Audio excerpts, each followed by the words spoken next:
네, 안녕하세요. 박한필의 피플 인사이트 박한필 작가입니다. 오늘은 사전에 예고해 드렸듯이 김명주 작가님을 모시고 진솔한 대화를 나눠보도록 하겠습니다. 안녕하세요, 작가님.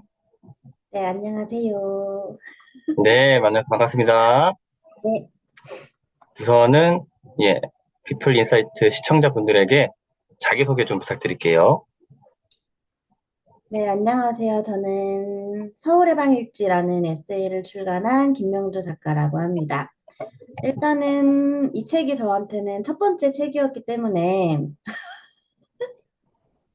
뭐 아직까지는 제 정해진 문체라던가 혹은 정해진 제대로 컨셉은 없는 상태지만 그래도 이 책으로 인해서 많은 젊은이들, 그리고 지금의 삶에 조금 고민이 있는 분들을 위해서 한 글자 한 글자 열심히 적어 내려갔던 것 같습니다. 지금은 일단은 작가 활동하면서 현재는 웹소설, 그리고 오프라인 강의 하면서 지내고 있고요. 회사 생활은 그렇게 오래 하진 않았던 것 같아요. 10년 조금 넘게 진행하다가 지금은 프리랜서로 전향해서 이렇게 집에서 대부분 업무를 보고 있습니다. 고맙습니다.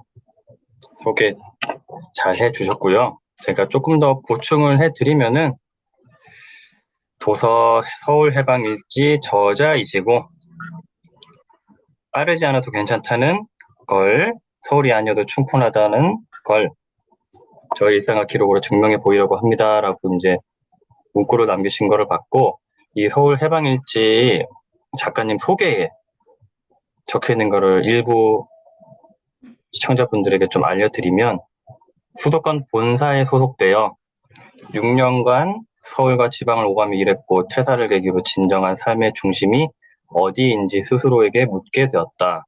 현재는 디지털 노마드로서 콘텐츠 기획, 온라인 교육, 글쓰기를 병행 중이다. 서울에 있어야 성공할 수 있다는 믿음을 내려놓고 자신만의 리듬으로 살아가며 삶의 방향을 다시 설계하고 있다. 첫 책 서울 해방일지는 서울이 아니면 안 된다는 환상으로부터 스스로를 해방시키며 지방에서 살아가는 삶의 밀도와 가능성을 담아낸 기록이다 라고 일단 적혀 있습니다. 네, 이 정도면은 시청자분들도 김명주 작가님이 이런 분이시구나 대략적으로 감은 오실 거예요. 그래서 요 감을 일단은 좀 참고를 하셔가지고 앞으로 나눌 대화에 좀 참고를 하셔서 집중을 하시면 될 것 같습니다. 어떻게 소개가 잘 됐나요? 감사드립니다. 아유, 아닙니다. 그러면은 본격적인 질문을 드리기 앞서서 갑자기 아까 설명을 들으시면서 문득 궁금해진 건데, 이 서울 네, 해방일지 책은 그러면은 네. 준비 시작, 뭐 아이디어 구상이라든지 이러한 시작 단계, 최초 시작 단계부터 뭐 일종의 탈고라고 해야 되나? 초고는 마쳤다. 이렇게 될 때까지는 대략 어느 정도 시간이 걸리셨어요? 갑자기 궁금해졌어요. 일단 목차를 쓰기 시작한 거는 9월 초였어요, 작년. 작년 9월 초. 네, 9월 초부터 시작을 해서 2월 달에 원고가 끝났거든요. 음, 그러면 대략 몇 6개월 개월인가요? 정도, 6개월? 5개월 정도? 네, 5개월 걸렸던 정도? 것 같아요. 네. 그러면은 뭐 책 얘기가 그냥 나온 김에 책 얘기를 먼저 쭉 해보죠. 어떻게 이 서울 해방 일지라는 책을 써야지라는 마음을 먹게 되셨는지부터가 일단 궁금하네요. 일단 정말 날 것 그대로 솔직히 말씀드리면 저는 출판 에이전시를 끼고 이 책을 집필을 했고요. 사실은 에이전시를 처음 찾아갔을 때 제가 뭐 책을 썼던 경험이 종이책을 썼던 경험이 있던 것도 아니었고 이런 출판업계에 대해서 아무것도 모르는 상태였기 때문에 혼자서는 힘들겠다. 조금 에이전시의 도움을 받아보고 싶다라고 해서 에이전시를 찾아갔었고 에세이를 쓰고 싶어서 찾아간 거는 맞았어요. 근데 어떤 에세이를 써야 될지에 대해서는 조금 막막했었는데 그 에이전시 대표님이랑 대화를 나누는 과정에서 어차피 저는 지방에서 쭉 오랫동안 살아왔고 서울 생활도 해봤고, 결국에는 지금 지방에서의 생활을 선택하고 앞으로도 살아갈 거다라는 얘기를 나누면서, 그러면 오히려 이거를 주제로 삼아서 책을 한번 적어보는 것도 좋겠다라는 얘기가 나왔었어요. 애초에 이 컨셉이랄까, 이 콘텐츠를 써야지라고 마음 그건 먹었던 아니었어요. 거는 아니고, 네. 일종의 책 장르, 분야부터는 에세이라고 어느 정도는 정해놨지만, 네, 맞아요. 구체적으로 콘텐츠는 없던 상황에서 에이전 씨와 대화를 나누면서 이제 콘텐츠를 발굴을 한 거네요.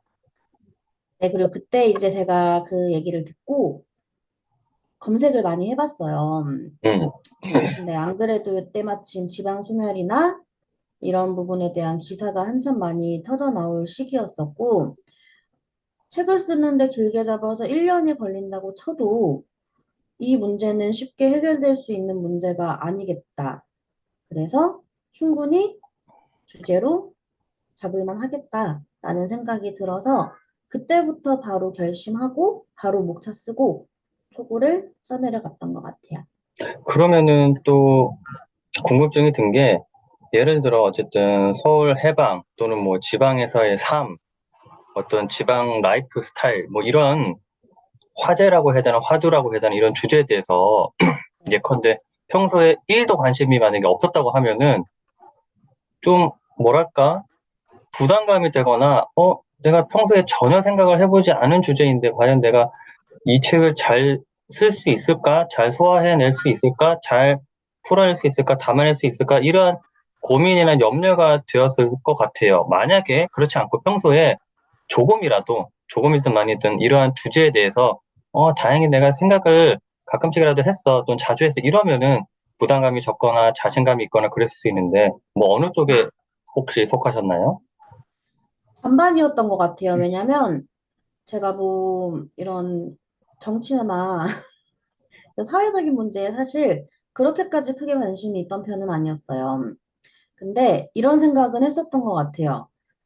서울에서 본사에서 있는 직원분들과 대화를 많이 나누면서 했던 생각들이나 혹은 또 제가 지방대를 나왔기 때문에 지방대 나오고도 성공하신 분들이 주변에 굉장히 많거든요. 근데도 요즘 젊은이들은 그 비싼 월세를 부담하면서도 무조건 서울에서만 성공할 수 있다라는 그 강박관념에 아직까지도 시달린다는 거는 늘 고민하던 문제였던 것 같아요. 그래서 음, 잘 알던 분야는 아니었지만 오히려 책을 쓰면서 더 관심을 갖게 됐고 더 공부를 하게 됐던 기회가 된 것 같아요, 저한테도. 음, 오케이.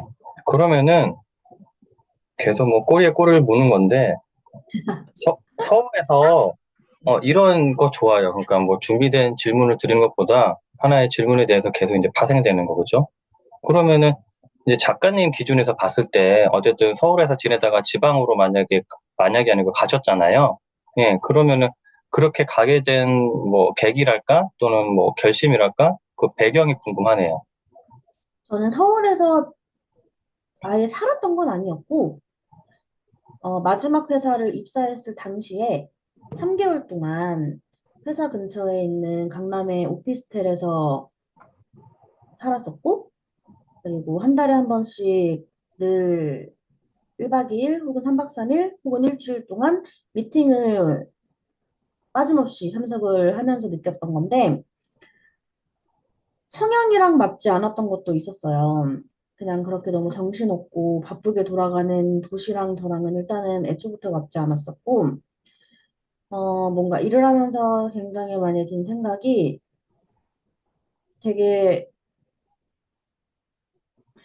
좀 조심스러운 말인데, 뭔가 수도권에서 근무하시고 수도권에 오래 계시던 분들은 되게 마이웨이다 라는 느낌이 굉장히 강하게 들었는데, 저는 근무를 하면서 그런 스타일은 아니었거든요.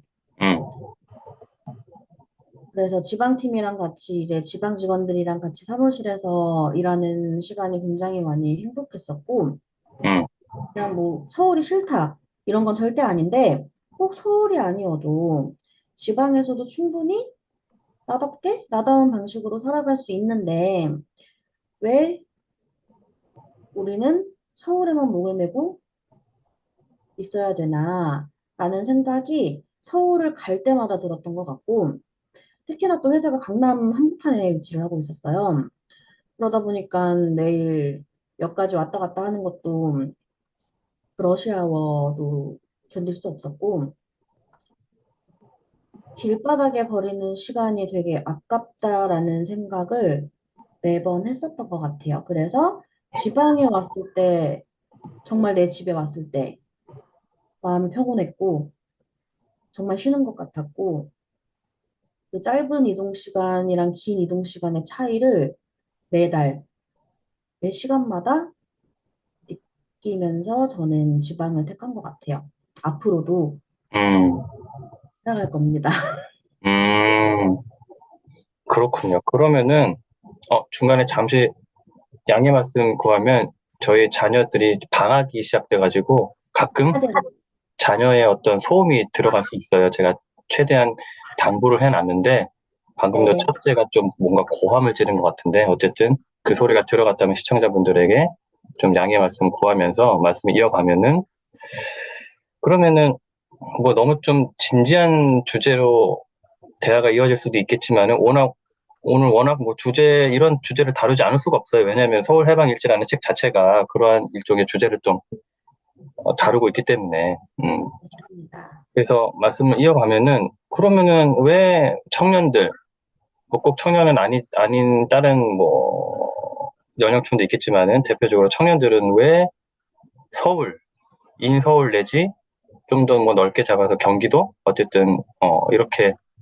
그쪽 지역에서 살려고 하거나 고집하거나 워너비 꿈꾸거나 뭐 그럴까요? 일종의 집착이랄까?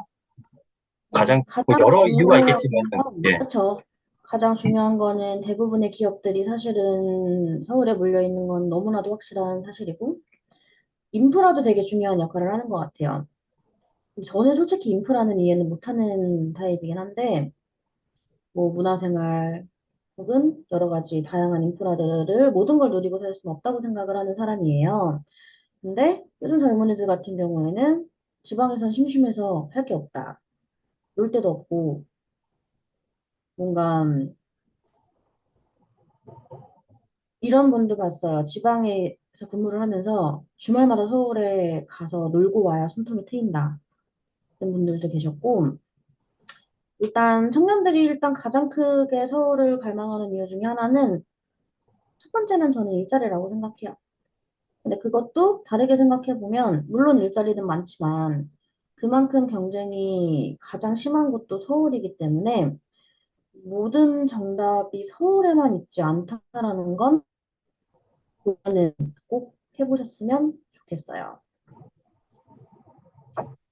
일종의 뭔가 대중 군중 심리 뭐 이런 것도 좀 영향을 미칠 수도 있겠다 그죠?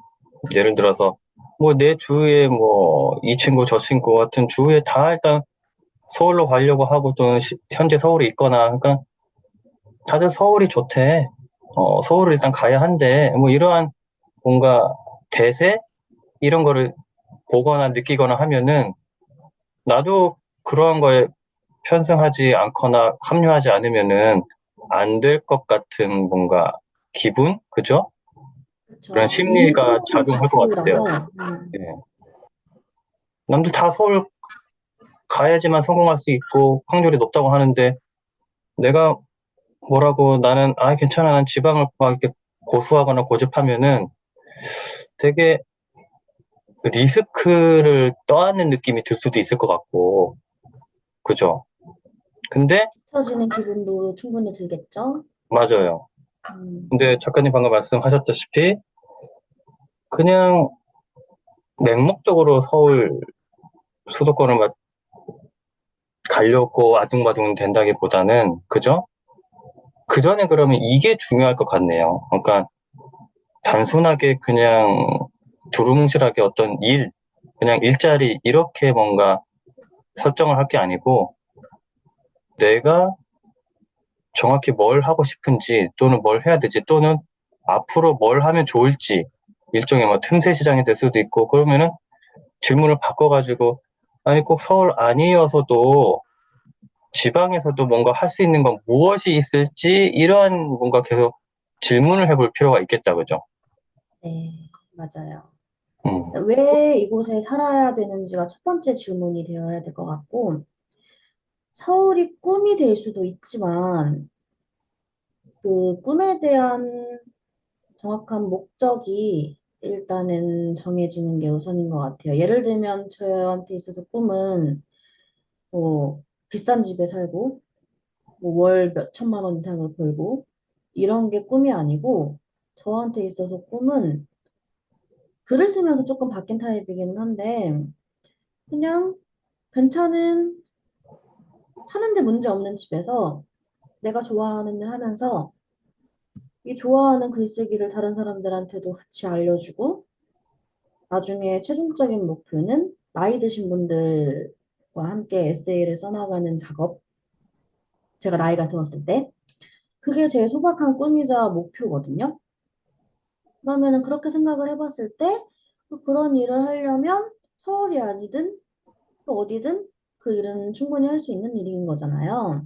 그래서 일단은 최종적인 목표라든지 꿈에 대해서 조금 정립이 확실히 돼야 된다고 생각해요. 근데 이것도 또 살아가면서 굉장히 많이 바뀔 수 있는 요소이기 때문에 어려운 문제죠. 그렇죠. 그래서 그냥 일, 직업, 일자리, 노동, 이거를 단순하게 뭐랄까, 생존 수단으로만 여길 건지 아니면은 방금 말씀에서 포함됐지만 앞으로 내가 이제 어떻게 살아가야 될지 일종의 뭔가 구체적으로 어떤 삶의 방향이랄까 추구하는 바를 정해왔다고 하면은 거기서 뭔가 내가 맞춰갈 수 있는 찾을 수 있는 직업은 또 다른 게 나올 수 있으니까 그죠? 그러면 그 중에서 꼭 서울 아니어도 되네? 나는 이러이러한 뭔가 삶의 방향이 있으니까 이거 이 여기에 뭔가 부합되는 것 중에 지방에서 할 수 있는 일이 있겠네. 이런 식으로 뭔가 자연스럽게 나올 수 있을 것 같아요. 그래서 큰 그런 줄기랄까 흐름을 먼저 고민하고 찾는 게 어떻게 보면 우선일 수 있겠다는 생각이 드네요. 음. 그러면은 왜 애초에 에세이를 쓰고 싶었는지가 또 궁금했어요. 에세이를 쓰고 싶어가지고 어쨌든 이 출판사 어쨌든 에이전시와 연결이 돼서 이렇게 책이 나왔는데 그러면은 이제 왜 에세이를 쓰고 싶었을까? 또는 왜 책을 쓰고 싶었을까? 이런 이제 또 질문이 드네요. 일단 책 같은 경우에는 제가 종이책을 집필하기 전에 전자책을 몇 권 썼던 경험이 있어요. 그리고 제가 지금 제 상황에서 쓸 수 있는 책의 종류는 사실 에세이 아니면 자기계발인데 자기계발을 쓸 정도로 제가 자기계발이 되어 있는 상태는 아니었고 그냥 블로그에 글을 쓰거나 혹은 전자책을 집필하면서 제 이야기를 쓸 때가 가장 행복했고 시간이 잘 간다라는 걸 느꼈었던 것 같아요. 그리고 편안했고 어렵지 않았고 물론 주제가 이렇게 되면서 많은 고생을 하긴 했지만 그래서 에세이 쪽으로 결정을 했었던 것 같아요. 책을 써야겠다라고 느꼈던 건 사실 종이책은 이렇게 빨리 쓰게 될 줄은 저는 잘 몰랐어요. 예상치 못한 일이었었고 전자책을 쓰면서 나도 언젠간 다른 사람들처럼 종이책을 쓸 수 있는 날이 왔으면 좋겠다. 라고 그냥 계획 없이 막연히만 생각했었는데 기회가 돼서 종이책을 이렇게 집필을 하게 된 거였고 되게 귀중했던 경험이었던 것 같아요. 물론 첫 책이라 많이 부족했지만 정말 많은 걸 공부하고 정말 많은 걸 느낀 오히려 저한테는 굉장히 의미 있고 배움의 시간이 되었던 것 같아요. 그러면 책을 쓰기 전과 쓴 후를 굳이 나눈다고 하면은 어떤 게 가장 좀 달라지거나 달라진 것 같아요? 생각보다 뭔가 지인분들이나 가족분들, 주변에서 조금 보는 시선이 되게 많이 달라졌어요. 음, 왜냐하면 저는 전에 중학교 때부터 해왔던 전공이 미용 쪽이다 보니까 사실 미용 쪽은 보통 손기술 위주로 많이 작업을 하는 타입이다 보니까 책이랑 거리가 가깝고 뭔가 공부를 정말 깊이 있게 하고 이런 분야는 아니었거든요. 그러다 보니까 조금 주변에서 조금 보는 눈이 가장 많이 달라진 것 같고 또 책을 쓰면서 제일 많이 변화한 건 성격. 음, 진짜 많이 바뀌었어요. 어떤 식으로? 제가 되게 참을성이 없고 화가 되게 많았거든요. 음, 그래서 회사 다니면서는 부모님이랑 통화를 웬만하면 잘 안 하려고 그랬어요. 왜냐면 모든 말들에 다 이렇게 말이 서서 걱정해서 하시는 말씀에 이게 싸움이 되고 음, 뭔가 계속 말에 칼날이 늘 배어 있었다면 음, 책을 쓰고 난 이후부터는 랑 적어도 이틀에 한 번, 많으면 하루에 한 번, 한두 시간씩 전화기를 붙들고 친구처럼 대화를 하거든요. 드라마틱한 변화인데요? 엄청요. 그러면 친구분도 부모님께서 언제부터 되게 네, 놀라실 것 같은데? 되게 좋아하세요. 그래서 좋아는 하시는데, 아니, 얘가 갑자기 왜 이러지? 뭔가 어쨌든 좀 궁금해 하거나 그러실 수도 있을 것 같은데? 이런 애가 아니었는데? 뭔가 그래서 작가님에게 실제로 궁금해서 너한테 어떤 변화가 있었니? 뭐 이렇게 물어보셨을 것 같기도 하고. 책을 어때요? 읽고 있었어요. 음, 너가 정말 회사 다니면서 많이 힘들었구나. 그래서 책 음, 이렇게 마음의 여유가 생겼구나. 음, 책을 쓰는 작업이 그래도 좀 작성에 맞는 작업이구나. 라는 걸 음, 책을 읽고 부모님이 오히려 많이 음, 주셨더라고요. 음, 이야, 정말 좋은 변화가 생긴 거네요. 네, 성격이 완전 달라졌어요. 그러니까요. 그거 또 느긋느긋. 예를 들어서 뭐 막 책을 3년, 5년, 10년 준비하면서 뭔가 이렇게 바뀌는 변화가 아니고 어떻게 보면은 그렇게 길지 않은 단기간 내에 그죠? 맞아요. 드라마틱한 변화를 겪으셨으니까. 음, 그렇고. 회사 운영이 어느 정도 있었던 것 같아요. 그거는 저도 공감이 됩니다. 분명히 책을 쓰면서 이제 변화 요인이 책 쓰는 것 말고도 다른 것도 있었겠죠. 그 중에 하나가 이제 회사 생활이었을 거고, 그것이 분명히 포함되었을 거고, 직장 생활 하면서 많은 직장인 분들은 아시겠지만 크고 작은 스트레스를 받잖아요. 예. 그러면 또 본의 아니게 가족과 같은 가장 가까운 사람에게 좀 음, 뭔가 스트레스를 푼다고 해야 될까? 맞아요. 좀 배설을 또 본의 아니게 하게 되고, 그러면 안 되는 걸 알면서도 또 그게 좀 막상 쉽지가 않잖아요. 특히나 이제 부모님, 그죠? 어쨌든 좋네요. 부모님과의 그런 대화가 또 긍정적으로 이어지고 하니까 부모님은 더 좋아하실 것 같고. 맞습니다. 네. 그러면은 책 얘기와 서울 지방 얘기가 계속 이제 왔다 갔다 할 텐데, 어, 지방에서 살면서 그러면은 가장 좋았던 점은 뭐예요? 일단 저는 대전에 살고 있기 때문에 사실 여기는 뭐 시골은 아니잖아요. 그렇죠. 나름 도시의 대도시인데 서울이랑도 가깝고 이게 위치상 어느 지역을 이동하던 간에 교통편도 굉장히 잘 돼 있는 편이고 뭐 물론 대전도 출퇴근 시간에 차가 막히긴 해요. 저랑은 또 상관없는 게 저는 또 운전을 하지 않거든요. 음, 저는 운전을 또 하지 않기 때문에 그런 거는 저한테는 큰 영향을 주지 않았던 것 같고 인프라도 그냥 살면서 문제 없을 정도는 충분히 있고 딱히 대전이라서 너무 좋다기보다는 그냥 사는데 문제 없이 음. 행복하다. 큰 불편함 없고, 그냥 음, 이 정도면 오케이. 음, 그죠?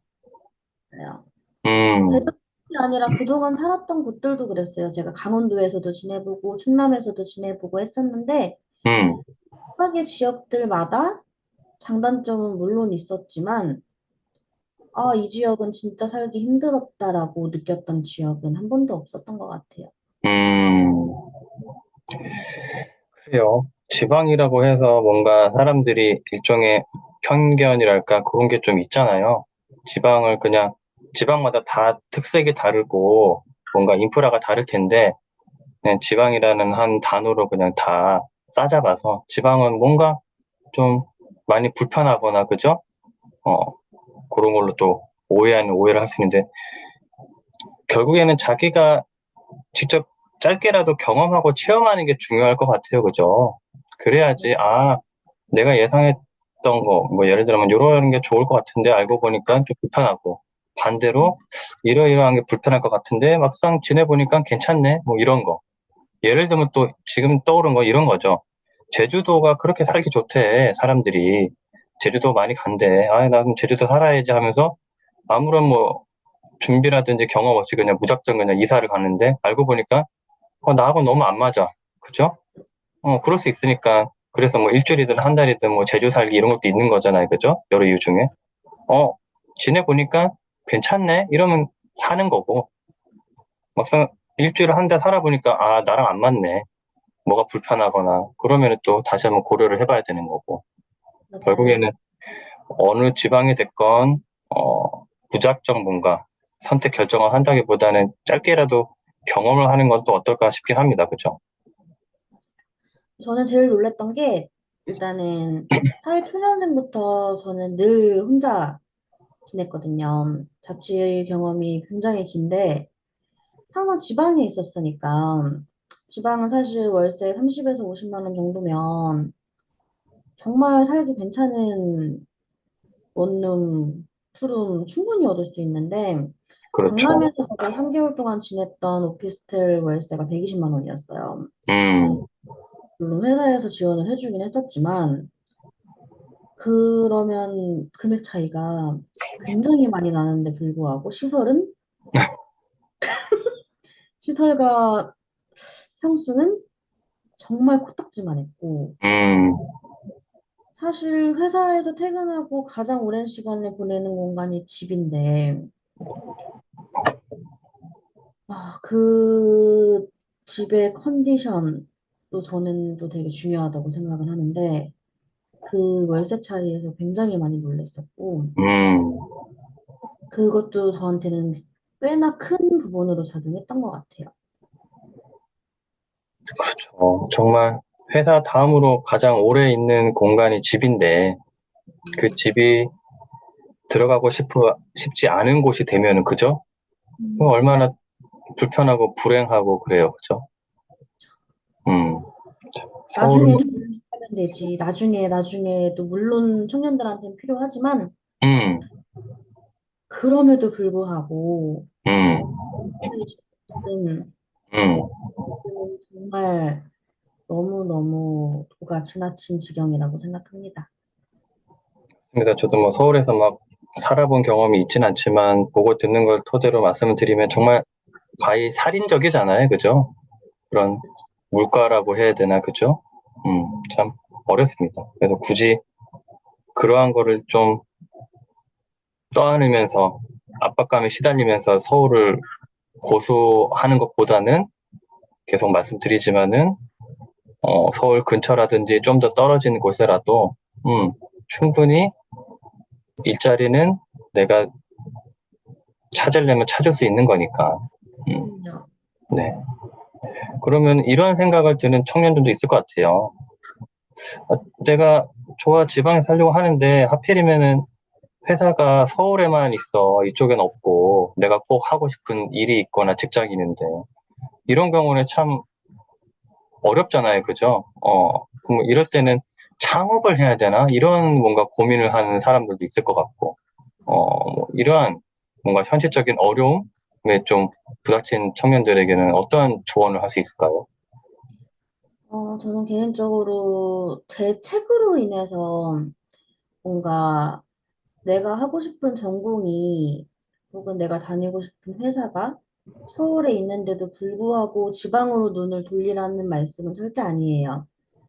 하지만 뭔가 지방에도 기회가 있는데 연봉이 조금 낮아서 음, 그 생활을 포기하고 서울을 택한다면 음, 그거는 좀 말리고 싶어요. 왜냐하면 서울은 그래 연봉 조금 더 높을 수 있지만 음, 그 빠져나가는 거는 또 생각하지 못하더라고요. 음, 그래서 여러 가지 조금 일상생활에서 내가 매달 나가는 월세라든지 생활비까지 충분히 포함해서 생각을 해봤으면 좋겠고, 창업 같은 경우에도 어린 나이에 정말 획기적인 사업 아이템이 있어서 도전을 한다면 모를까. 그냥 이제 서울이 싫어서 지방에서 충분히 할 수 있을 것 같아서 사업 한번 해봐야지라고 하기엔 음, 시장은 결코 쉽지 않기 때문에 그래도 사회생활을 할 수 있는 사회초년생의 나이 때 경험할 수 있는 건 그래도 몇 년은 꼭 경험을 해보시길 권장드립니다. 음. 되게 중요한 말씀입니다. 그러니까 꼭 오해하실 수도 있으니까 무조건 서울은 별로다. 지방이 낫다, 최고다. 그래서 서울을 맞아. 집어던지고 벗어나서 지방으로만 와라. 이러한 뭔가 취지의 말씀이 아니고, 그죠? 뭔가 서울 말고도 거기에 뭐 준할 만한 괜찮은 대안이 지방에도 있다고 하면은 그거는 뭐 충분히 지방에서의 어떤 생활도 고려를 해봄직하다. 이러한 뭔가 뉘앙스로 좀 이해를 하시면 좋지 않을까 싶네요. 네, 그죠? 예. 뭔가 기회비용이라든지 이런 걸 다 따져봐야 되겠지만은 뭔가 직장 똑같은 일을 할 수 있어. 근데 상대적으로 서울에서는 너무 예를 들어 지출이 많이 나가. 근데 상대적으로 지방에서는 훨씬 덜 나가네? 그러면 그 세이브할 수 있는 비용으로 뭔가 나를 위한 투자를 할 수도 있는 거고, 그죠? 더 좋은 삶의 질을 좀 누릴 수도 있는 거니까. 굳이, 어, 서울 아니고 지방에서도 현재 일을 계속 유지를 할 수 있다고 하면은 서울만 고집할 필요는 없지 않나. 이런 식으로 이해를 하면 될 것 같습니다. 제가 유튜브에서 되게 충격적인 영상을 하나 본 적이 있는데 책을 쓰면서 젊은 분들을 대상으로 Q&A를 진행을 했더라고요. 근데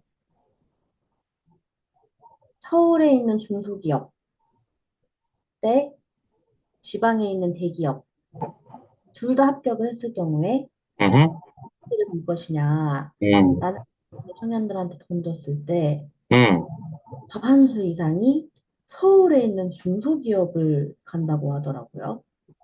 지방에 어, 있는 대기업이 있는데도 불구하고. 어허, 그게 저는 그 결과가 너무 충격적이었거든요. 야, 그런 경우에는 전 뜯어 말리고 싶어요. 음, 그 생각은 저는 정말로 뜯어 말리고 싶습니다. 이 실험 결과가 잘 얘기를 해 주네요. 그죠? 좀 전에 말씀드렸던, 어, 굳이, 물론 무슨 중소기업을 폄하하거나 그런 게 아니고, 그죠? 근데 그냥 뭔가 평균적으로 봤을 때, 어쨌든 중소기업의 이제 서울에 있는 그러한 뭔가 삶의 질보다는 대기업, 지방이 있지만은 그게 좀 더 뭔가 삶의 질이랄까 그게 높을 가능성은 아무래도 상대적으로 높을 수 있으니까, 그죠? 근데 젊은 이제 청년들은 그게 아니군요. 어떻게 보면 직장보다는 서울. 우선순위가 서울인 거네요. 네, 예, 이게 현재 청년들의 어떤 마인드랄까? 이거를 잘 대변해 주고 있네요. 그죠? 네, 맞습니다. 그만큼 서울, 서울, 서울. 참 큰 사회적 문제이긴 합니다. 그죠? 이게. 근데 계속 말씀드리지만 어떤 단 하나의 요인만 작용하는 게 아니기 때문에 이게 참 풀기 어려운 숙제이기도 하고. 그래서 뭐 정치인부터 시작해서 여러 사회 각 분야의 전문가들이 모여서 뭔가 풀어야 될 문제이기는 한데 어쨌든 네, 안타까운 거는 사실이네요. 왜냐면은 그 살인적인 물가를 감당을 하면서 굳이 이제 서울에서 생활을 한다고 하면 얼마나 좀 상대적으로 그죠? 그 돈으로면은 좀 여유 있는 지방 생활을 할 수 있는데 서울에서는 정말 좀 각박하고 좀 궁핍하고 그저 쪼들리는 생활을 해야 되는 건데 굳이 그래야 하나? 그래야 하는 게 맞는 건가? 이런 물음표가 사실 떠나지 않는 건 사실이니까. 맞습니다. 근데 그리고, 물론 이건 개인의 선택이고 개인의 취향이니까 난 괜찮아. 난 내가 음, 이만큼 좀 고생하거나 좀 빠듯하게 살아도 그럼에도 불구하고 난 서울에서 사는 것 자체만 해도 행복해. 뭐 이러면 또 할 말은 없는 거죠. 이건 개인 취향이고 개인의 선택이고 개인의 만족감이니까. 근데 예를 들어 그렇지 않고 그렇게 삶으로써 난 너무 힘들어. 너무 좀 어려워. 이렇게 하면은 고민을 해볼 필요가 있다라는 거죠. 그죠? 이게 제일 큰 문제가 사실 저희 나라가 유독 좀 심한 심리가 뭔가 내가 직접 고르고 내가 선택한 삶이 아니고 누군가가 정해준 기준에 따라서 오랫동안 조금 그런 기준에 맞춰서 살아온 방식을 따르다 보니까 그래서 더 젊은이들이 음, 그런 생각을 갖게 된 것 같고 음, 사실 젊은이들의 잘못은 아니죠. 그렇게 음, 만든 어른들의 문제라고 저는 생각을 하기 때문에 만약에 나는 그런 서울 생활이 좋아. 이건 내가 선택한 거고 내가 고른 거야. 라고 음, 한다면 저는 그 생활도 충분히 응원합니다. 그럼요. 맞습니다. 근데 그게 말씀하신 대로 부모님이 됐건 누가 됐건 사회적 분위기가 됐건 나의 어쨌든 주된 결정보다는 약간 떠밀려서 된 결정을 음, 했고 그로 인해서 전혀 행복하지 않다고 느낀다고 하면은 참 고민을 해봐야 될 주제이긴 해요. 그죠? 자신에게도 계속 자문자답이 필요하고 이렇게 사는 게 맞나? 어, 과연 맞는 건가? 다른 대안은 없나? 그 중에 이제 지방을 한번 포함해서 고민을 해봐야 된다는 거고 네. 그러네요. 이제는 잠시 좀 주제를 한번 바꿔봐가지고 작가님의 좀 삶에 대해서 한번은 대화를 나누고 싶은데 아까도 잠시 말씀을 꺼내셨지만은 좀 짧지 않은 기간 세월 동안에 헤어 디자이너라고 해야 될까요? 어쨌든 헤어 쪽에 관련된 일을 하셨는데 그러면은 이제 어느 시점부터 말씀을 한번 들어볼까요? 어쨌든 뭐 한 20대부터 말씀 들어볼까요? 어떤 식으로 어떤 일을 하면서 뭐 헤어 일을 하고 그 다음에 지금까지 좀 흘러왔는지 이런 삶의 여정이 좀 궁금하네요. 일단 저는 고등학교부터 미용고등학교를 나왔어요. 음, 학교를 졸업하자마자 미용학과 4년제학교로 진학을 했었고, 대학교 졸업을 하자마자 학원에 입사를 했어요. 그 당시에 미용학원 강사로 취직을 했고, 그게 제 첫 직장이었어요. 첫 직장에서 학원 강사로 5년 정도 근무를 했었고, 그리고 나서 이제 퇴사를 하고, 두 번째 직장이 이번에 퇴사한 직장인데, 거기도 교육 강사로 입사를 해서 근무를 했기 때문에 11년 정도의 시간이 다 교육, 강의하는 입장으로 지내왔었고, 그래서 디자이너 생활보다는 저는 그래서 이렇게 강사나 교육 강사 쪽으로 이렇게 회사 생활을 해왔습니다. 그 강의 주제가 헤어와 관련된 강의였을까요? 맞습니다. 그러면 그 삶은 좀 어땠나요? 뭐 만족스러우셨는지, 그 과정에서 뭐 힘들거나 그러한 시기는 없으셨는지, 뭐 그런 게 또 궁금하네요. 사실 첫 직장은 너무너무 힘들었었고, 음, 그때가 23살, 24살 이럴 무렵이었고, 그때는 또 제가 이제 그 사회생활을 하면서 대학원을 같이 다녔었거든요. 그러다 보니까 더 여유가 없었고 더 힘들었었던 것 같아요. 그리고 뭔가 미용업계 쪽이 지금은 많이 괜찮아졌는데 처우가 그 당시만 해도 처우가 굉장히 정말 열악했어요. 그러다 보니까 뭐 복지, 연차 이런 거는 꿈에도 꿀 수 없었고 하루 12시간 월화수목금토 연차 없는 생활을 5년 넘게 하다 보니까 첫 직장은 정말 너무너무 힘들었었고, 대신에 두 번째 직장은 되게 행복한 음, 직장을 2년 동안 했었어요. 어떤 면에서 행복하셨을까요? 일단 직원분들이랑 사이가 너무 좋았고요. 지금도 만나서 연락하고 가끔 식사하시는 분들이 계시고, 사실 사회생활 하면서 가장 스트레스 받는 문제가 인간관계잖아요. 저는 사회생활 하면서 인간관계로 인한 스트레스는 거의 없었을 정도로 음, 첫 번째 직장은 그게 제일 행복했던 것 같아요. 너무 좋은 분들이랑 일할 수 있는 기회들이 많았어서, 네.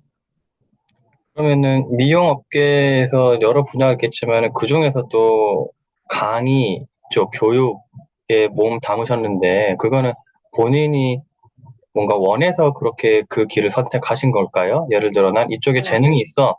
아니면은 난 여기 재미가 있어. 뭐 이런 식으로 본인이 원해서 선택하신 걸까요? 그래서 4년제 대학교로 진학을 선택을 했었어요. 고등학교를 졸업하자마자.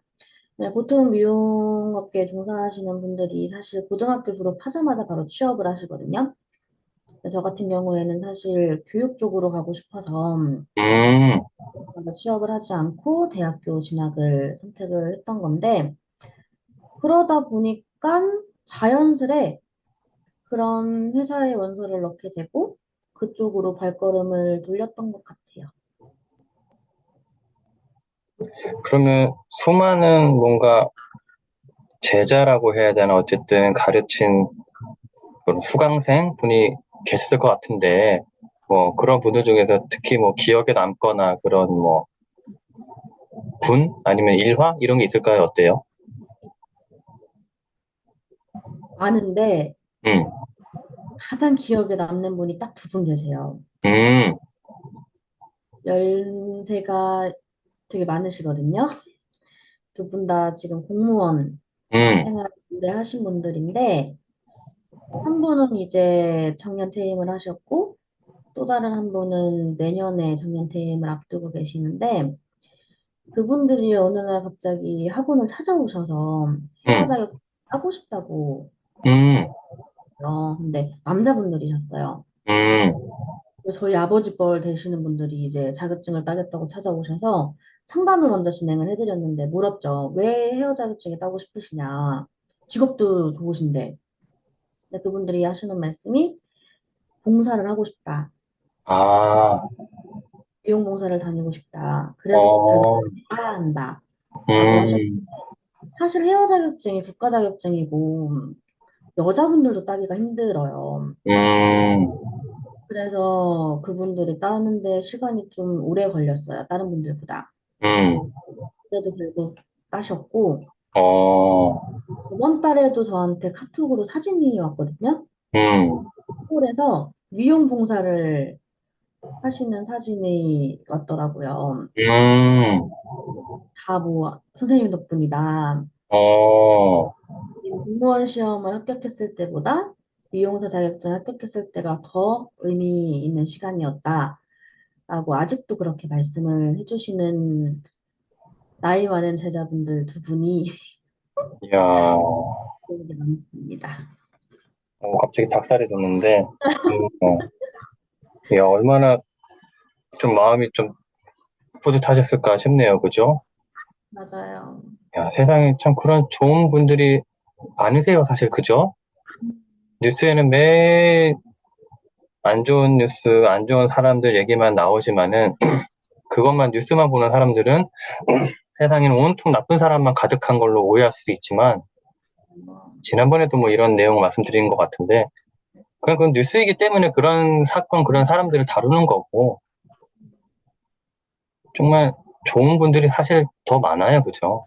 그러니까 세상이 유지되고 굴러가는 거고, 지금까지.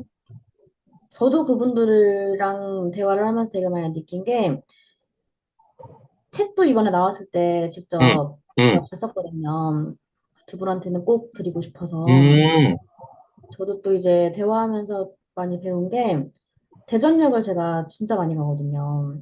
대전역은 항상 뭐 일주일에 한 번씩, 한 달에 한 번씩 갔던 곳이기도 한데 갈 때마다 사실 대전역 앞에 이제 소주병 펼쳐놓고 술 한잔 하시는 노숙자분들이 굉장히 많이 계시잖아요. 다투기도 하시고, 음, 쓰러지기도 하시고, 음, 그런 분들 보면서 사실 눈살이 찌푸려졌던 것 같아요. 긴 시간 동안.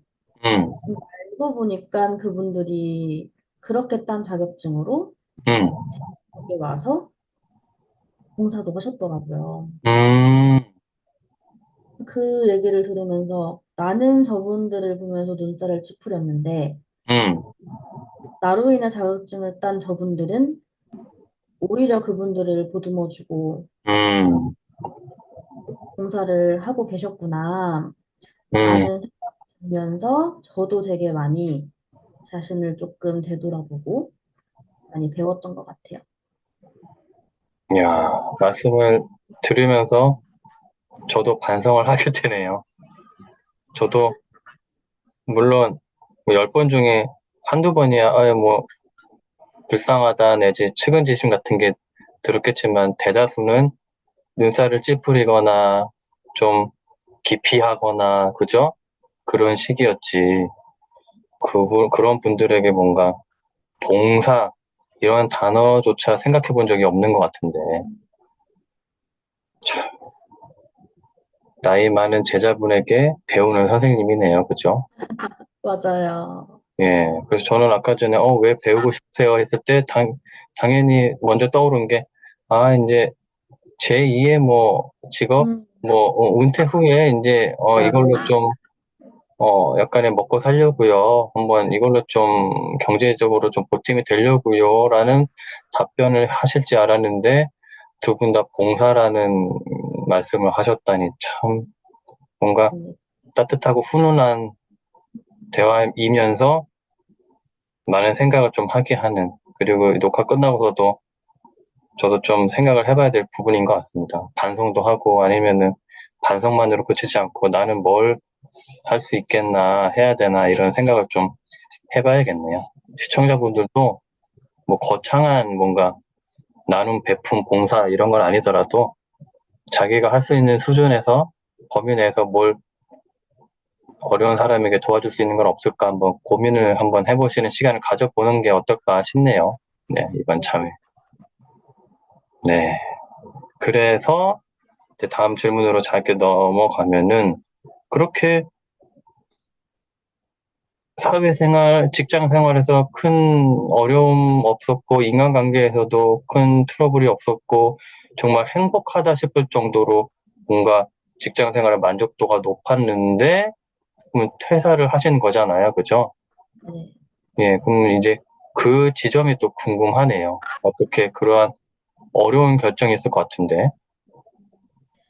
사람들은 좋았지만 제가 하는 일이 사실 출장이 거의 대부분이 차지를 했었어요. 온라인 교육이 아니고, 네. 오프라인 교육이 주였다. 거의 오프라인이었어요. 왜냐면 살롱을 직접 가서 음, 살롱을 운영하시는 원장님, 음, 디자이너분들, 음, 스태프를 대면을 해서 실기 이론 교육을 전부 진행을 했었기 때문에 음, 지역도 대전뿐만이 아니고 뭐 충남, 초창기에는 강원도까지도 제가 맡아서 진행을 했었기 때문에 음, 일단은 출장이 너무너무 많았고 음, 문제는 짐이 너무 많았어요. 음, 그러니까 염색약, 탈색약, 노트북, 빔 프로젝트 이런 거를 다 챙겨서 아, 다니는데 전 또 운전을 하나 하잖아요. 음, 그러다 보니까 이제 대중교통을 타고 항상 새벽에 일어나서 차를 타고 캐리어를 끌고 가는 게 힘들더라고요. 체력적으로도 굉장히 많이 힘들었었고, 음, 심지어 대부분의 이제 이쪽 계통은 교육을 아침에 받아요. 음, 그러면 10시부터 보통 미용실이 오픈을 하면 음, 8시부터 10시까지 교육을 진행을 해드리거든요. 음, 그러면 지역이 어디든 간에 8시까지 도착을 해야 되는 거죠, 살롱에. 음, 그럼 무조건 차차 아니면 전날 가서 그렇겠네요. 해야 되는 상황이 항상 그냥 매일같이 있다 보니까 음, 그런 것 같아요. 그래서 어느 날은 이제 문득 회사 생활은 행복한데 일이 행복한 걸까라고 생각했을 때는 아니었어요. 음, 단, 직원들이랑은 헤어지고 싶지 않았지만 이 사람들이랑 평생 살 것도 아니고 가끔 밥 먹고 얼굴 보면서 지내면 되지. 그리고 이 회사가 앞으로 내 미래를 책임져 줄 수 있을까라는 생각이 들었을 때도 아니었어요. 그리고 그때 사실 회사가 되게 많이 힘들어지기 시작하는 시기이기도 했었고, 지금은 또 회사가 없어졌거든요. 음, 그래서 그때 이제 회사만 믿고 있다가는 나 앞으로 어떻게 될지 모르겠다. 조금 위기감이 몰려오면서 퇴사를 하기 1년 전부터 전자책을 진짜 많이 사서 읽었던 것 같아요. 온라인 음, 강 혹은 뭐 디지털 노마드, 뭐 블로그 이쪽 계통에 있는 전자책을 싸그리 읽고 온라인 강의도 듣고 1년 동안 준비를 하다가 어, 이 정도면은 그래도 준비는 된 것 같아 라는 생각이 들었을 때 회사에 말씀을 드렸죠. 음. 그러면은 여러 가지 준비하는 방법이 있을 텐데, 뭐 일반적인 종이책도 있을 테고, 아니면은 뭐 오프라인 강의, 학원, 뭐 여러 가지 있을 수 있잖아요. 아니면 유튜브 동영. 근데 그 중에 그러면은 전자책에 좀 뭔가 포커스를 맞췄다고 해야 되나? 전자책 위주로 전자책에 좀 큰 비중을 둬서 그렇게 또 공부를 하시게 된 연유는 또 있을까요? 어때요? 앞으로는 뭔가 무슨 일을 하든 컴퓨터를 조금 잘 다뤄야 될 거라는 생각이 들었어요. 그래서 음, 그런 강의를 들으면서 홈페이지 제작 방법이라던가 혹은 뭐 이미지 만들고 콘텐츠 만들고 이런 거 강의를 들을 때는 화면을 띄워놓고 컴퓨터로 따라하는 게 편하더라고요. 종이책보다는. 그래서 그때부터 조금 전자책을 많이 읽기 시작하고 아예 창을 띄워놓고 따라하는 습관이 조금 많이 음. 생겼고 그래서 그때는 전자책을 많이 선호했었어요. 그러면 주로 예를 들면은 뭐 크몽 뭐 이런 데서 전자책을 구매하거나 이런 식인 건가요? 할인, 크몽 스타링, 많이 크몽. 봤던 것 같아요. 어떻게 보면 좀 도움이 많이 실제적으로 됐어요? 아니면 어때요? 정말 많은 도움이 됐죠. 왜냐면 음, 제가 깨끗해야 컴퓨터로 할 수 있는 업무라고는 음, 회사에서 하는 서류들 정도였는데 되게 많은 걸 배웠어요. 홈페이지도 이제는 혼자 제작할 수 있게 됐고 음, 짧은 시간 안에 그래도 되게 많은 공부가 됐던 것 같아요. 음. 제가 뭐 여쭤본 이유는 그러한 측면도 있잖아요. 왜 전자책, 양질의 전자책도 많이 있지만, 물론 간혹 가다가 저는 드물지 않게 좀 음, 되게 질이 낮거나 또는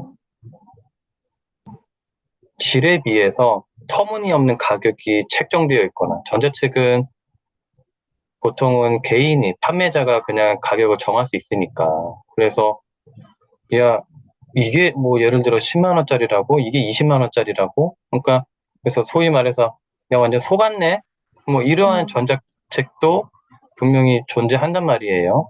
그래서 좀 맞습니다.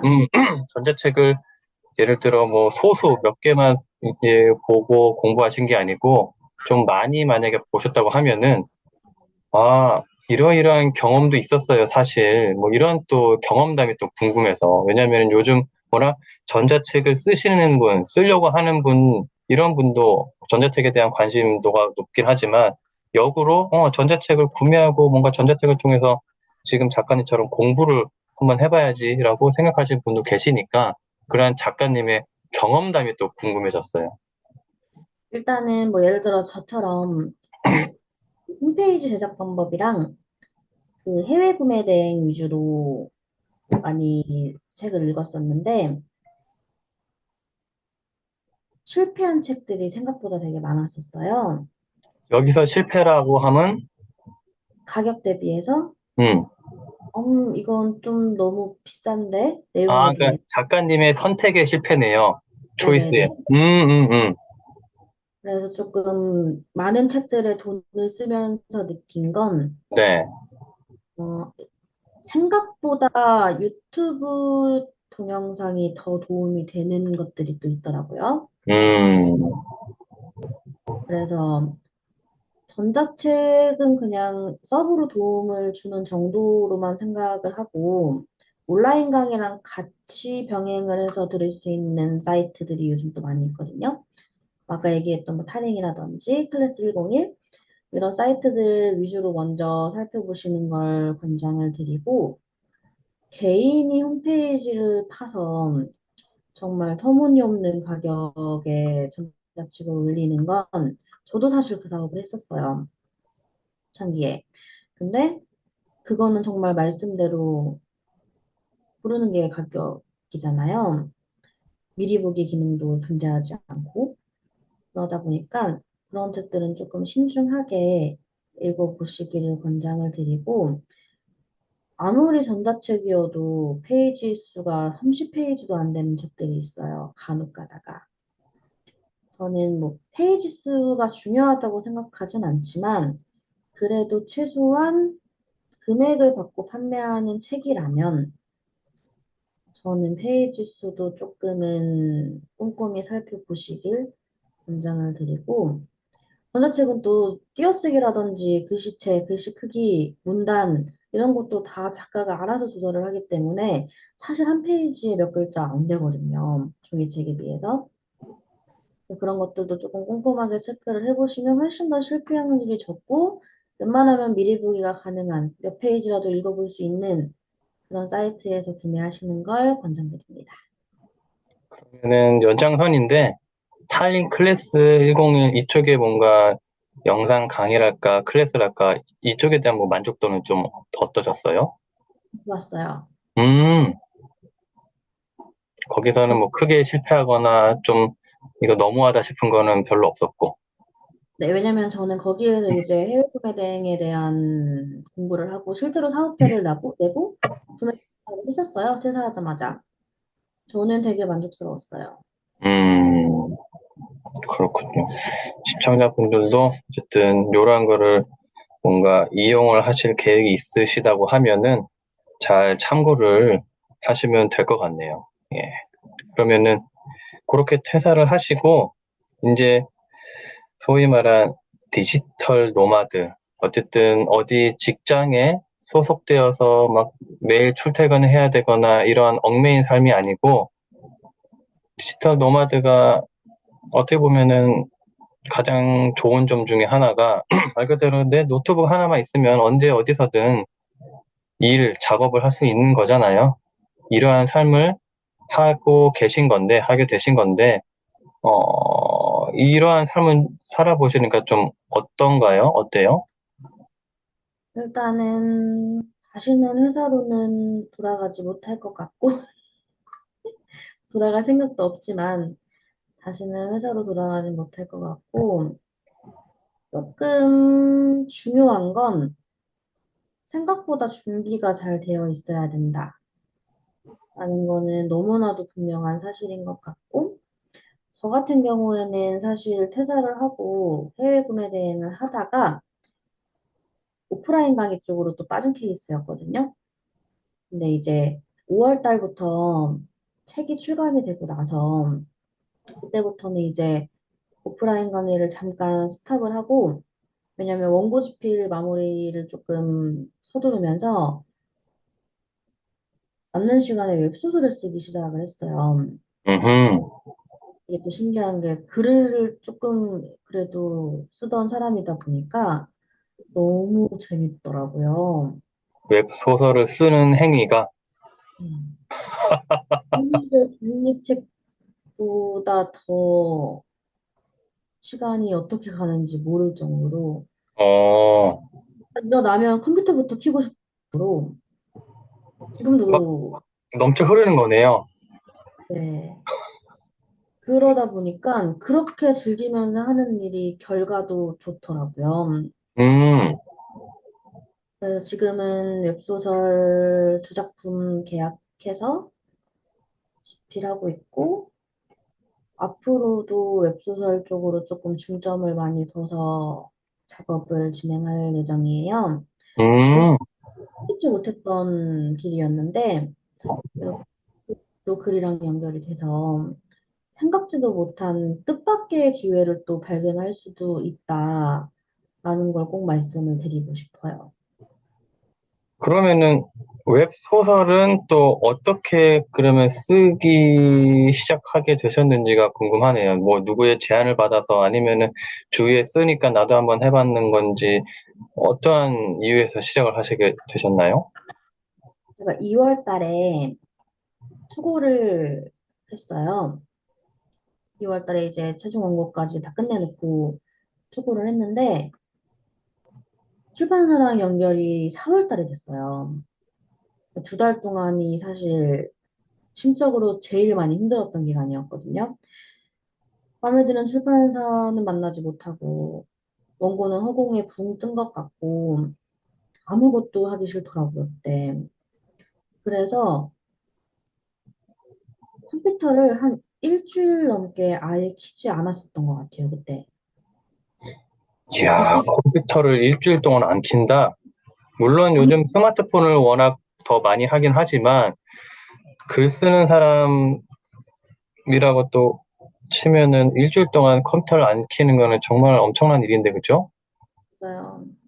그러다가 이제 이렇게 무력하게만 있으면 안 되겠다. 음, 출판사 언제 연락이 올지 모르는 거니까 아무도. 음, 그래서 네이버 웹소설에 음, 한번 써보자. 근데 갑자기? 그냥, 네. 그 전에 왜냐면 웹소설을 네이버 써본 적도 없는데, 없어요. 근데 전혀. 갑자기 그런 생각이 들었어요. 소설을 어허. 써보자. 어, 제가 그래도 직장 생활할 때도 그렇고 이동 시간이 되게 많다 보니까 음, 뭐 한국 드라마, 미국 드라마, 안 본 드라마가 아마 없을 거예요. 거의 막 모든 드라마를 섭렵하고 있을 정도로 많은 작품들을 봤었기 때문에 한번 그냥 시간 때울 겸 무력하게 출판사에서 연락 올 때까지만 기다리지 말고 한번 써보자 라는 생각이 들어서 그때 이제 올리진 않고 음, 20부를 집필을 하기 시작을 했어요. 그리고 나서 첫 작품을 이제 올렸는데 바로 승격이 된 거죠. 음, 그리고 그래서 결과가 또 있다 보니까 음. 첫 번째 연결이 나고 지금은 이제 두 번째 작품을 업로드 중이긴 한데 재미있고 행복해요. 그 시간이 너무너무 행복해서 오히려 다른 거를 못할 정도로 이야, 푹 빠지셨네요. 음, 그러니까 난 뭔가 소설 이런 쪽에도 재능이 있어 뭐 이렇게 해서 시작된 것도 아니고 그죠? 그냥 어떻든 상황, 어떤 처지 때문에 가볍게 시작을 하게 됐는데 여기서 소위 말해서 잘 풀리게 됐다는 거죠, 그죠? 생각지도 못한 뜻밖의 곳에서 이렇게 여기서 또 이제 교훈을 하나 얻는 거죠, 그죠? 뭐라도 해봐라. 그러니까 가벼운 마음으로 시작을 해도 의외의 결과가 있을 수 있다라는 거를 꼭 염두를 해야 되겠다, 그죠? 그렇죠. 근데 만약에 제가 종이책을 쓰지 않았다면 음, 블로그를 시작하지 않았다면 지금의 모든 일들이 저한테는 없었던 일이거든요. 그러다 보니까 정말 예기치 못한 공간에서 혹은 예기치 못한 순간에 결정한 게 앞으로의 미래를 바꿀 수도 있다는 사실을 퇴사하고 나서 정말 확실하게 깨달았던 것 같아요. 그러네요. 시청자분들도 그리고 저도 잘 좀 마음의 머릿속에 집어넣어야 되지 않을까. 그러니까 나 꼭 이미 알고 있는 사실. 그러니까 난 뭐에 재능이 있어내지. 나는 뭐 뭘 하고 싶었어. 그래서 거기에만 갇혀 있는 것보다는 그러니까 전혀 뭐 생각지도 못한 것도 한번 이제 시도를 해보는 거죠. 만약에 그렇게 문득 생각이 들었다고 하면은 그러면 내가 이걸 하면서 그냥 또 멈추거나 시도하지 않거나 그러지 말고 어떠한 이유가 되진 모르겠지만 한번 해볼까? 라는 어떤 생각이 들었다고 하면은 그냥 그거에 대해서 한번 따라서 행동으로 옮겨보는 것도 좋을 것 같아요. 그러면은 전혀 기대하지 않은 결과를 얻을 수도 있다는 점 네. 지금 작가님이 보여주셨으니까 음. 그러네요. 그러면 이번에는 좀 더 현실적인 어떤 답변을 한번 듣고 싶은데 왜냐면 궁금해하시는 분이 계실 거니까 디지털 노마드 참 어떻게 보면은 많은 사람들의 로망이고 꿈꾸는 바라는 어쨌든 삶의 스타일이랄까 모습이죠. 근데 이게 뭔가 화려해 보이고 되게 좋아 보이는데 말처럼 그렇게 쉽지는 않을 것 같다는 거죠. 즉, 그래, 내가 뭔가 이 노트북 하나로 생계를 유지할 수 있다는 건데, 그러면은 구체적으로 뭘 어떻게 해야 되나? 또는 질문을 좀 더 바꿔서, 그러면 작가님은 디지털 노마드로서 구체적으로 지금 부업으로 하는 것도 아니고 말 그대로 이제 퇴사를 하고 본업이 없는 상태에서 그걸로 뭔가 생계 유지를 하고 있는 거잖아요. 물론 다른 가족 구성원이 또 경제적인 어떤 수익을 발생시킬 수 있지만은 그래서 그러면은 구체적으로 어떠한 부분에서 이런 수익을 작가님은 창출을 하고 계신 건지 이런 부분에 대해서 좀 구체적인 현실적인 궁금증이 든 분도 있으실 거라 생각이 들어서 그 부분에 대한 답변을 듣고 싶네요. 사실 저는 오랜 기간 동안 했던 게 교육이나 강의였기 때문에 사실상 종이책을 집필하면서는 대부분의 수익은 오프라인 강의로 진행을 했었고, 오랫동안 해온 미용을 버리지 못했었어요.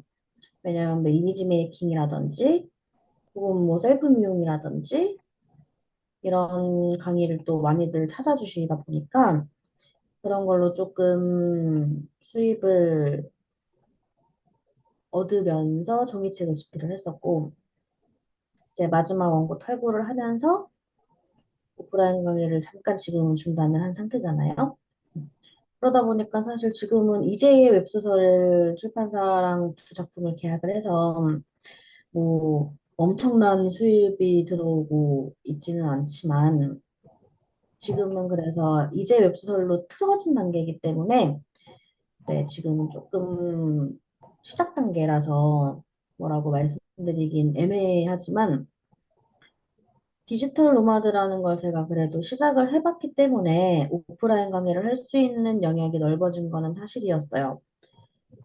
왜냐면 뭐 이미지 메이킹, 헤어 미용, 거기에 블로그, 전자책 쓰는 방법, 혹은 뭐 이미지 만들기 이런 것들 여러 가지 과목을 추가를 해서 강의를 할 수 있게 됐다 보니까 훨씬 더 도움이 됐다는 건 사실이지만 디지털 노마드만으로 아무런 경력이 없는데 월급 이상의 수입을 본다라는 건 현실성이 없는 이야기다라는 거를 꼭 전해드리고 싶어요.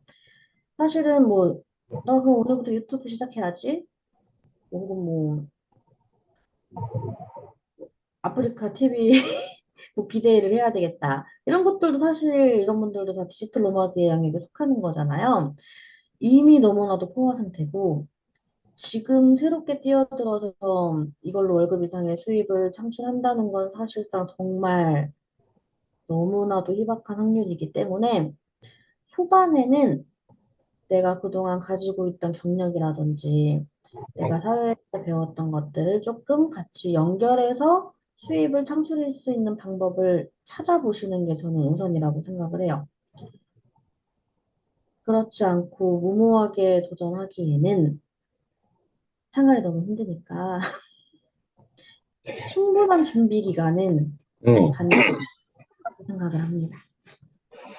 그렇죠. 그러면은 이런 식으로 이해를 하면 되겠네요. 그러니까 디지털 노마드를 꼭 온라인 상에서 어떤 수익 창출, 그걸로만 한정지어서 생각할 건 아니고, 디지털 노마드라는 게 어떤 노트북이든 어쨌든 디지털 기기를 이용해서 온라인 플러스 오프라인에 뭔가 수익을 창출할 수 있는 기회를 좀 더 넓히거나 확장할 수 있는 이런 식으로 이해를 하면 되겠다, 그죠?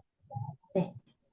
그래서 작가님께서는 말씀하셨다시피 기존에 해오셨던 일을 디지털 노마드로서 온라인뿐만 아니고 오프라인에서도 뭔가 접점을 만들어서 그렇게 연계시켜서 활동을 해서 수익을 좀 이어졌던 거고.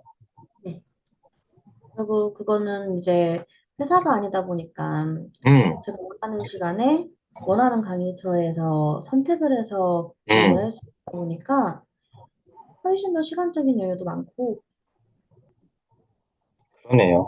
그게 소위 말하는 뭐 1인 기업가 내지 뭐 프리랜서 내지 프리워커 어쨌든 이러한 형태의 어, 일을 꾸려나가시는 분들의 장점이죠, 그죠? 자기의 시간 관리라고 해야 되나? 그러한 장점, 융통성을 좀 발휘할 수 있고, 일하고 싶을 때 일하고, 일하고 싶은 장소에서 일할 수 있고, 뭐 이런 것. 내가 소위 말해서 좀 고르고 선택할 수 있는 거잖아요, 그죠? 저도 그러한 삶을 살면 좀 좋겠다 싶긴 합니다, 그죠? 저뿐만 아니고 어디에 얽매여서 사는 것보다는, 그죠? 네, 그러니까 사람한테는 자율성이 되게 중요하잖아요. 음. 그래서 뭐 자기결정성 이론이랄까 뭐 그런 것 중에도 어떨 때 사람이 뭐 행복에 중요한 요소라고 해야 되나 세 가지가 있는데 그 중에 뭐 자율성 또 뭐지 유능감 관계성 뭐 이 세 가지가 있는데 그 중에 가장 중요한 게 자율성이라고 하니까 어, 똑같은 일도 남이 시켜서 하는 것보다는 내가 스스로 원해서 할 때 더 일의 능률도 좋고 기분도 좋고 그죠? 다음 또 질문으로 한번 넘어가 볼게요. 지금은 그러면 자녀가 있으신 걸로 알고 있는데 맞나요? 저는 결혼을 하지 않았습니다. 그러면은 제가 뭐 전혀 유언비어를 저는 어디서 뭐 딸이 있는 걸로 다른 작가분과 그럼 딸이 어, 있어요. 고양이 한 마리를 키우고 있는데 고양이가 아 제 딸 맞네요, 맞네. 그러면은 결혼은 하신 상태인 건가요? 아니요. 그러면 솔로이신 거고. 그럼 이건 너무 이제 사적인 질문이 될 수도 있지만은 뭐 결혼이라든지 이런 어떤 가정을 꾸리는 거라든지 이런 거에 대한 어떤 계획 이런 거는 있으신가요? 어때요? 사실은 없었어요. 음, 진짜 뭐 독신주의자까지는 아닌데 음, 굳이 결혼을 해야 되는 필요성에 대해서는 사실 크게 느끼지 못하는 상태고 지금도 사실 그 생각에서 많이 달라지지는 않았지만 음, 굳이 결혼할 생각이 무조건 없어요라고 말하지는 않아요. 음, 중간인 것 같아요. 좋은 사람, 잘 맞는 사람 있으면 뭐 언젠간 가는 것이고 하지만 급하게 생각할 필요는 딱히 없는 것 같고 만약에 내 팔자에 결혼에 운이 없다면 그것 또한 그런 대로 그런 이유가 있겠지 라고 생각하고 지내고 있습니다.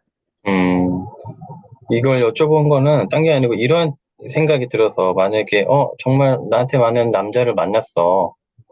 정말 결혼 생각도 있고. 근데 하필이면은 그 남자는 서울 사람이고 서울에서 거주를 하고 있고 그래서 하필이면은 그 서울 말고 다른 데서는 일을 할 수 없는 상황이야. 딱 그 직장이.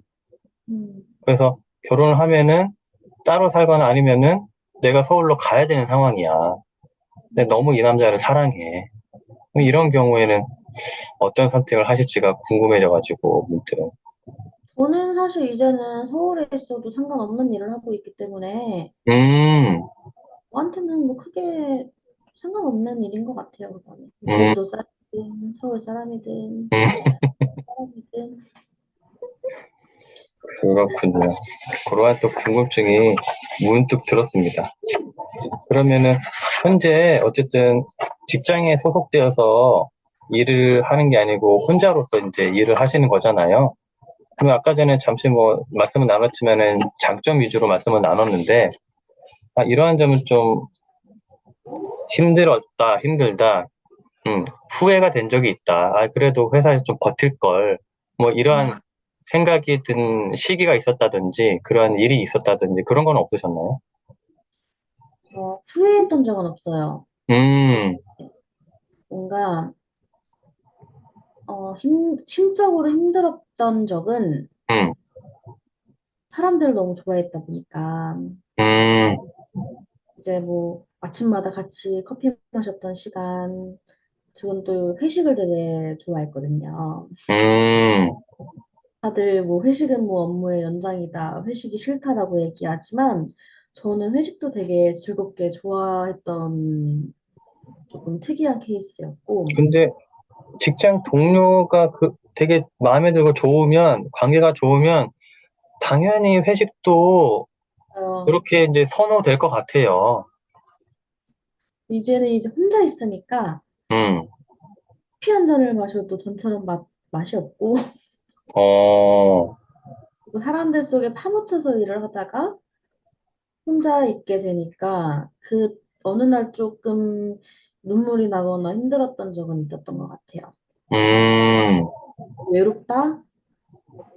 음, 네, 했던 적이 한때 있었어요. 사람이 그리웠다.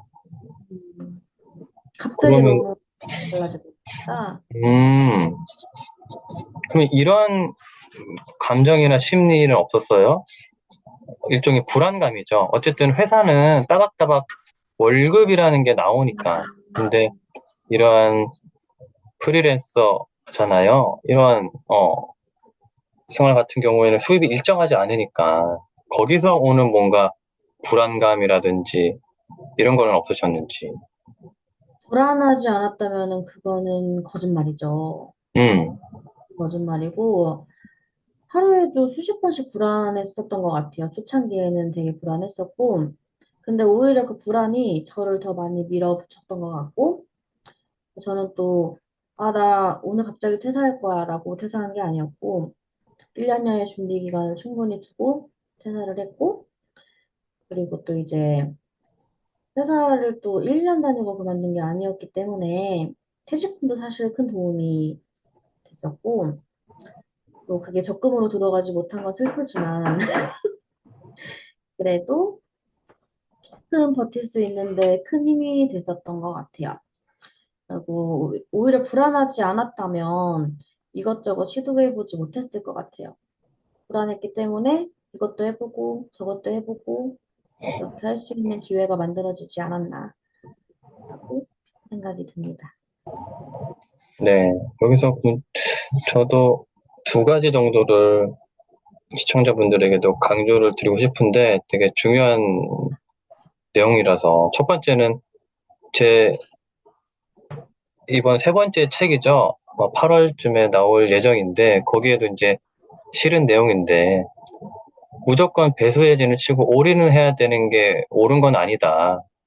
어, 출구를 열어놓고 퇴로를 두고 즉 병행하면서 준비하는 게 훨씬 확률이 높을 수 있다. 왜냐면은 작가님처럼 1년 정도 충분한 준비 기간을 가졌기 때문에 아무래도 그 이후에 도전이라든지 이런 게 성공 가능성이 높은 거잖아요. 예를 들어서 그냥 막무가내로 충동적으로 그냥 일단 때려치고 뭐 뭐라도 하면 되겠지. 열심히 하면 되겠지. 이러면은 물론 그렇게 해서 잘 되는 분도 있으실 테지만은 그렇지 않은 경우도 많거든요. 왜냐면은 준비는 안 돼 있고. 근데 예를 들어서 경제적인 지원이랄까 이런 게 만약에 없는 상황에서는 그러면 이제 당장 생계를 걱정해야 되는데 그러면 조바심, 초조함이 든다는 거죠. 그러면은 이성적인 판단을 하기 어렵고 쫓기는 판단, 음, 합리적인 판단, 현명한 판단을 못 한다는 거죠. 맞아요. 어, 준비를 충분히 했으면은, 요 정도는 내가 충분히 뭘 해보거나, 어쨌든 숙고의 시간을 거치거나, 이런 거를 거쳐서 뭔가 성공 확률을 높일 수 있는데, 그렇지 않고 준비 기간 없이 그냥 내던져지면은, 정말 그냥 갈팡질팡 내지 우왕좌왕 하면서 성급한 결정이나 판단을 할 수 있다는 거죠. 그래서 정리를 하자면 내가 현재 직장을 다니고 있어. 근데 뭐 이직이 됐건 아니면 이제 퇴직이 돼서 이제 1인 기업가로서 살고 싶어. 그러면은 충분한 준비 기간을 가지고 사회 밖으로, 직장 밖으로 나오는 거를 추천을 드립니다. 저도 뭐 비슷한 얘기는 하지만 무작정 그냥 뭐 글 쓰는 게 좋다고 해서 현재 직장을 때려치고 막 지금 작가가 되고 이게 아니잖아요. 근데 말씀드렸지만 본업을 유지하고 있으면서 일종의 부업식으로 작가를 하고 있는 거고. 근데 이게 나중에는 어느 순간에 뒤집히기를 바라고 있는 건데 어찌됐건 요컨대 병행하는 삶, 준비된 기간을 거치면서 뭔가 도전을 하시는 게 좀 더 안정적이지 않나라는 말을 첫 번째로 드리고 싶고, 두 번째는 이 불안에 대한 거죠, 불안. 그러니까 사람이 살면서 이 불안이라는 감정을 어떻게 느끼지 않을 수 있겠어요, 그죠? 물론 정말 뭐 선천적으로 좀 아니면 뭐 태생적으로 나는 정말 그냥 뭐 하하호호 그런 분도 있겠지만은 대부분은 살면서 일상에서 조금이든 많이든 불안감을 느끼며 산다는 말이죠. 특히 현대인들은. 근데 이제 어떤 분들은 이렇게 생각을 해요. 아, 나 왜 이렇게 불안하지? 난 맨날 왜 맨날이든 아니면 자주든 종종이든 이런 불안감을 느끼지? 이 불안감을 느끼는 거에 대해서 불안을 하시는 분. 음, 불안하면 안 된다라고 느끼시는 분. 일종의 음, 불안 강박이죠. 근데 그럴 필요가 없다는 거죠. 그렇죠. 불안하지 않기는 현실적으로 되게 어렵다는 거예요. 여러 요인에 의해서. 그래서 내가 만약에 불안하다고 하면은 물론 아, 나 지금 불안하구나 이런 거에 대해서 알아차리는 게 먼저 중요하고 그 다음에는 작가님처럼 불안을 좀 더 뭔가 긍정적으로 활용할 수 있는 어떤 동력으로 삼을 수 있는 그러한 노력이 필요하지 않나. 내가 불안하네? 그럼 나 지금 왜 불안하지? 아, 예를 들어서 경제적으로 지금 좀 불안정해서 경제적으로 내가 일정한 인컴이 들어오지 않아서 불안감이 큰 것 같다. 그러면은 이거를 해소를 하려면 어떻게 해야 되지? 이러이러한 노력을 해야 되겠네?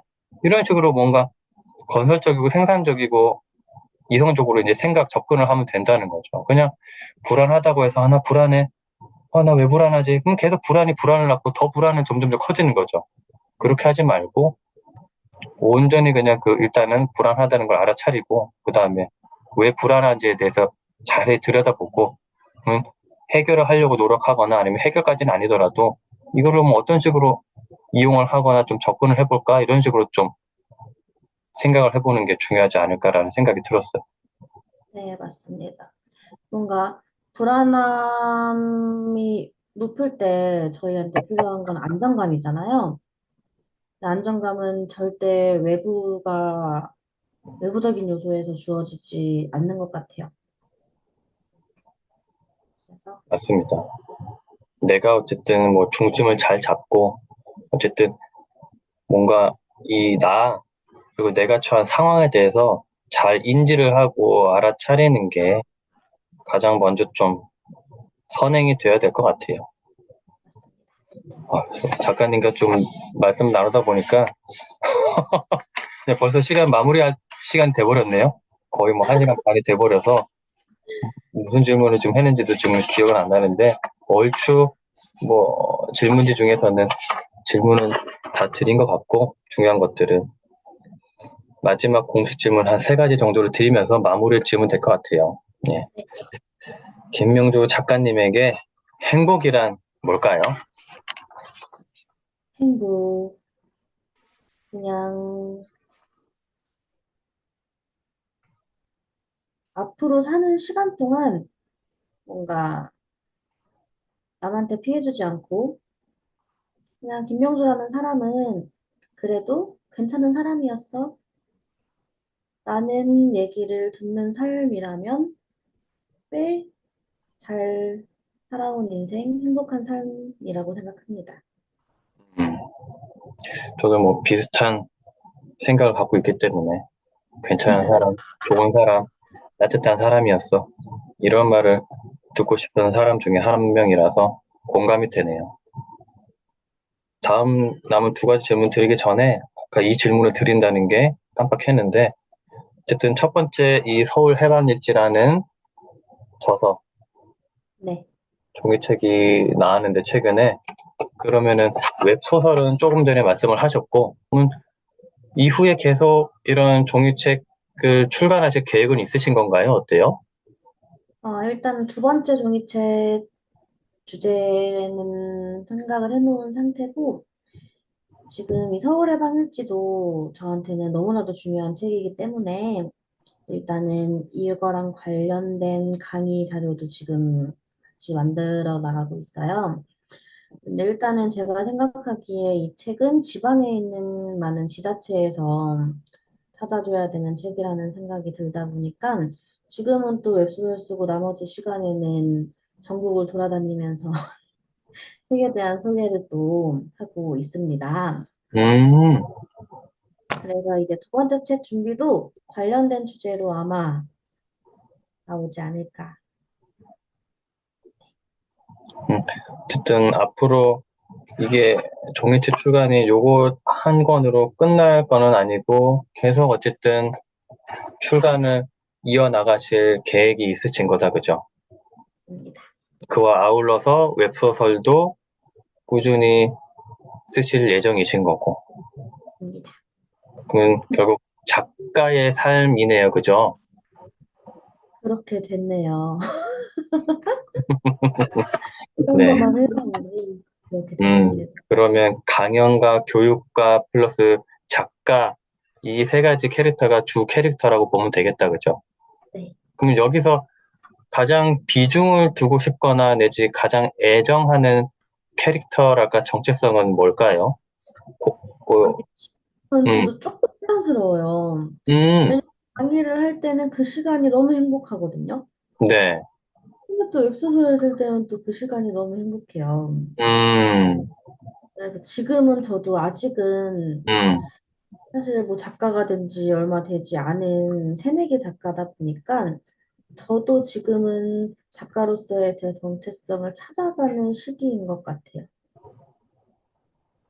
하긴 굳이 뭐 차이를 구분을 지을 필요는 없는 거고, 그죠? 그냥 그때그때 자기 캐릭터에 맞게 몰입하고 만족하고 하면 되죠. 뭐 그 쓸 때는 작가로서 기분 좋으면 되고 행복하면 되고 강연할 때는 강연가로서 하면 되고 꼭 어디에 뭐 치중을 하거나 뭐 그럴 필요는 또 없다고 봅니다. 그죠? 그때그때 상황에 맞게. 알겠습니다. 어쨌든 그러면은 다음 두 번째 책 또 기대를 하고 기다리겠고 그다음에 웹소설도 계속 행복해 하시면서 잘 좀 집필을 하시길 바라면서 남은 두 가지 질문을 드리도록 할게요. 1시간 반 정도 박근필의 피플 인사이트 인터뷰를 하셨는데 소감 한 말씀 부탁드립니다. 일단 저희가 조금 이 날짜를 한참 전에 잡았잖아요. 사실 네. 책이 출간되자마자 얼마 되지 않아서 제안을 주셨는데 제가 과연 이거를 할 정도의 깜냥이 되는 것인가 아유, 라는 고민이 되게 많이 들리기는 했던 것 같아요.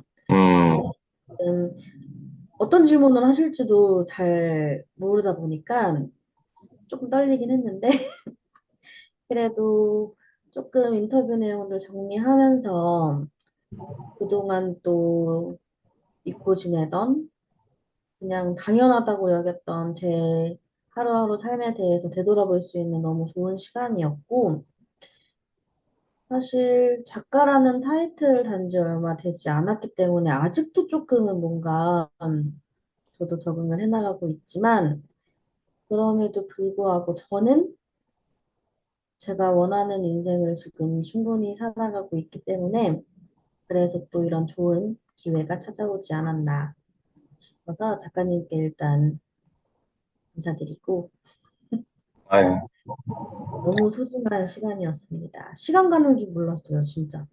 그죠. 벌써 1시간 반이 지났다는 사실이 믿기지 않으실 거예요. 그죠? 예, 참, 할 때마다 놀랍습니다. 어찌됐건, 저도 고맙다는 말씀을 드리면서, 예, 시청자분들도 아직 혹시나 읽지 않으셨다면, 서울 해방일지 김명주 작가님의 책 꼭 한번 읽어보시길 바라면서, 가장 마지막 질문이죠. 박근필의 피플 인사이트 시청자분들과 김명주 작가님의 팬분들에게 마지막으로 한 말씀 부탁드립니다. 제가 나이가 적지도 않고 사실 많지도 않은 애매한 나이를 살아가고 있지만, 그럼에도 불구하고 이제는 어리지 않기 때문에 인생이 짧다라는 것 정도는 알게 된 나이인 것 같아요. 그래서 책에서도 나오는 내용이지만, 뭐, 어디에 사느냐보다 어떻게 살아가느냐가 가장 큰 중심이 되길 바라고, 뭔가 어디에 살든 정말 나다움을 잃지 않고 살아간다면 지금보다는 조금 더 행복한 하루하루를 보낼 수 있지 않을까라고 생각을 합니다. 그래서 서울이든 지방이든 외국이든 또 어디든 간에 꼭 자기만의 색을 잃지 않고 매 순간을 살아가시길 진심으로 바라겠습니다. 네, 마지막까지 좋은 말씀 고맙습니다. 공감이 또 됩니다. 어디에서 사는 것보다는 물론 그것도 중요하겠지만은 그보다 더 중요한 거는 어떻게 살 것인가, 무엇을 하며 살 것인가. 그러니까 일종의 삶의 의미와 목적과도 맞닿아 있는 거죠. 그죠? 그러니까 역시 또 아까 전에 말씀 나눈 것과 일맥상통한데 남들이 좋다고 하는 삶을 그대로 따라하는 것보다는 어디서 뭘 하며 살면 좋대. 그래서 막 따라하는 것보다는 내가 진정으로 원해서 뭔가 하는 게 좋다는 거죠. 나는 여기서 사는 게 좋고, 나는 이걸 하는 게 좋고, 나는 앞으로 어떤 식으로 살기를 원해. 그래서 그 방향으로 살고자 하면은 무엇이 필요하고 무엇이 준비를 해야 돼. 이런 식으로 내가 뭔가 이 삶을 좀 이끌어 나가는 네, 그런 삶을 사는 게 중요하지 않나 싶습니다. 그리고 작가님이 지금 그런 삶을 지금 살고 계시고, 오늘 인터뷰 중에서 가장 어쨌든 저한테는 기억에 남고 좋았던 순간이 웹소설 말씀을 하시면서 너무 행복했다는 말씀을 꺼내시면서 그 행복해 하시는 모습이 그 행복해 하시는 모습을 보는 제가 참 기분이 좋았어요. 아, 감사합니다. 그 웹소설 쓰는 그 행위가 얼마나 작가님에게 기분 좋고 행복한 일인지가 고스란히 전해졌기 때문에 나도 저렇게 행복한 일을 하며 살고 싶다. 근데 물론 제게는 지금 현재 글 쓰고 책 쓰는 게 가장 행복한 일이긴 하거든요. 그래서 다행히 저도 그걸 찾아서 다행인데 시청자분들도 방금 조금 전에 그런 작가님의 말씀과 모습처럼 어떠한 일, 어떠한 일을 하는 거를 떠올리거나 입 밖에 꺼내면서 바로 행복해 할 수 있는 그러한 거를 좀 찾아보시는 게 좋지 않나 싶어요. 이 일은 생각만 해도 행복해. 나 이 일 할 때 정말 행복해. 물론 안타깝게도 모든 사람들이 그런 일을 찾을 수 있지는 않아요. 네. 쉽지 않다고들 합니다, 사실. 전문가들도 그렇고. 어떻게 다 모든 사람들이 행복한 일만 하며 살겠어요. 근데 그럼에도 불구하고 뭔가 계속 찾으려고 노력은 해볼 만한 가치가 있다는 거죠. 네, 나 어떤 일을 할 때 가장 행복할까 찾고 최대한 그거를 하려고 노력을 하는 건 필요하지 않나 싶네요. 맞습니다. 이 말씀을 마지막으로 드리면서 오늘 딱 1시간 반 정도 됐는데 이것으로 박근필의 피플인사이트 오늘 김명주 작가님과의 인터뷰는 이 정도로 마무리 짓도록 하겠습니다. 수고 많으셨습니다, 작가님. 감사합니다. 예.